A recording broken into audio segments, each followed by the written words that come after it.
আমি সন্দেশখালী মাঝের পাড়ার বাসিন্দা মৌসুমী মাইতি। বিডিও সাহেবকে এবং বিএলডিও অফিস, এগ্রিকালচার অফিসের স্যারেদেরকে ধন্যবাদ জানাই আমাদের জমিটা ফেরত দেওয়ার জন্য। আমার বাড়ি সন্দেশখালী 2 নম্বর ব্লকের মাঝের পাড়ায়। প্রশাসনের সহযোগিতায় আমরা যে জমিটা পেয়েছি আমরা আজকে খুব খুশি। এর জন্য আমি বিডিও সাহেবকে ধন্যবাদ জানাই। আমার নাম শঙ্কর দে, আমার বাড়ি মাঝের পাড়ায়। আমাদের কাছ থেকে নোনাগের করার জন্য জোর করে এগ্রিমেন্ট করেছিল। ডিএম সাহেব দিয়েছিলেন, বিডিও সাহেব গিয়েছিলেন। আমাদের জমি আমাদের পজেশনে দিয়ে এসছেন এবং অনেকে আজকে পজেশন পেয়েছে, আমরা খুব খুশি।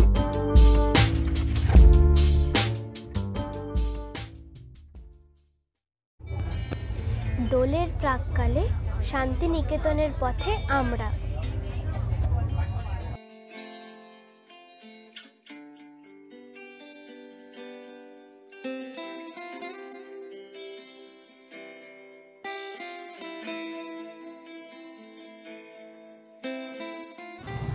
এতক্ষণ আপনারা যে বাড়িটি দেখলেন এই বাড়িটির নাম কিন্তু শান্তিনিকেতন। এই বাড়িটি তৈরি করেছিলেন রবীন্দ্রনাথ ঠাকুরের বাবা দেবেন্দ্রনাথ ঠাকুর, আর সেই দৃশ্যই আমরা আপনাদের সামনে তুলে ধরলাম। এই মুহূর্তে আপনারা যে দৃশ্যটি দেখছেন এটি হচ্ছে এখানকার উপাসনা মন্দির। আপনি এখানকারই বাসিন্দা? হ্যাঁ। এই যে আমরা দেখলাম যে উপাসনা মন্দির, তা এটা নিয়ে কি বলবেন? এখানে কি হতো? এইখানে হতো আপনার এখানে এই যে 25শে বৈশাখ 22শে শ্রাবণ রবীন্দ্রনাথের যে মৃত্যু জন্ম অনুষ্ঠানগুলো, সমস্ত অনুষ্ঠানগুলো এইটার মধ্যে হয়। এটা ব্রাহ্ম সমাজের একটা উপাসনা, তো সকলেই এখানে আসে এবং এই বাড়িটা 25শে বৈশাখ 22শে শ্রাবণ এই দিনগুলো খোলে। আর প্রত্যেক বুধবারে 1 ঘন্টা করে খোলা থাকে। এখানে পিরিয়ডটা এখন অবধি হয় এই বাড়িটার মধ্যে। কিন্তু এই বাড়িটার মধ্যে ঢুকতে গেলে একটা ইউনিফর্ম আছে, সাদা পাঞ্জাবি সাদা পাই প্যান্ট পরলে ভেতরে আপনাকে প্রবেশ করতে দেয়। দৃশ্যটা আমরা এই মুহূর্তে দেখছেন সেটি হচ্ছে শান্তিনিকেতনের রবীন্দ্রনাথ ঠাকুরের ক্যাম্পাস। আর এই যে ভবনটি আপনারা দেখছেন সেটি রবীন্দ্রনাথের স্ত্রী মৃণালিনী আনন্দ পাঠশালা, ওনার স্ত্রীর নামে এই ভবনটি নামাঙ্কিত এবং এখানে এখন প্রাইমারি সেকশনের ক্লাস হয়। এইখান থেকে বসে আকাশে সূর্যকে পুজো করতেন ওনার বাবা দেবেন্দ্রনাথ ঠাকুর। কি বন্ধুরা, এই যে গাছটি দেখছেন, গাছটিকে চিনতে পারছেন? ছোটবেলায় আমরা সহজপাঠ কেনা পড়েছি। সেই সহজপাঠের বইতে যে বৃক্ষটির ছবি আমরা দেখতে পাই এটি কিন্তু সেই বৃক্ষ এবং এখান থেকেই কবিগুরু 4টে লাইন লিখেছিলেন, কুমোরপাড়ার গরুর গাড়ি বোঝাই করা কলসিহারি।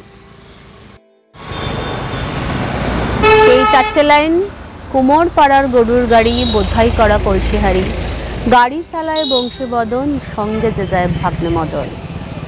এই 4টে লাইন কিন্তু এই গাছটির নিচে বসেই তিনি রচনা করেছিলেন।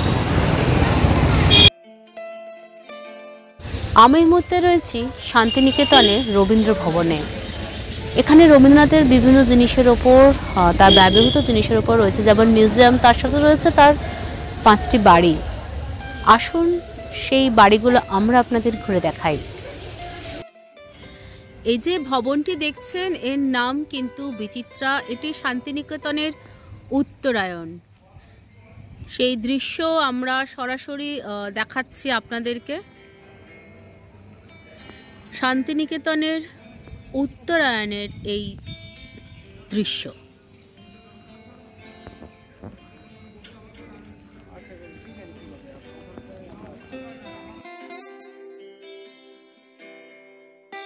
এই বাড়িটির নাম উদয়ন।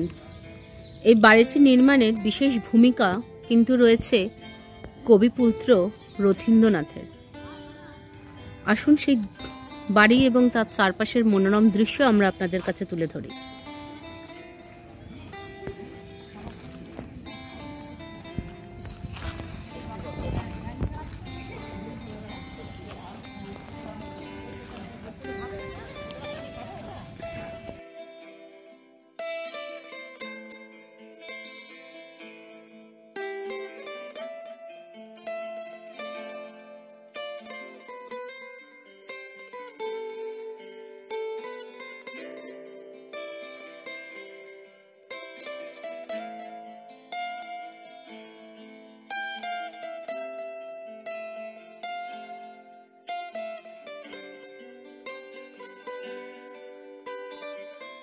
সঙ্গে থাকুন, দেখতে থাকুন 24x7 নিউজ বেঙ্গল।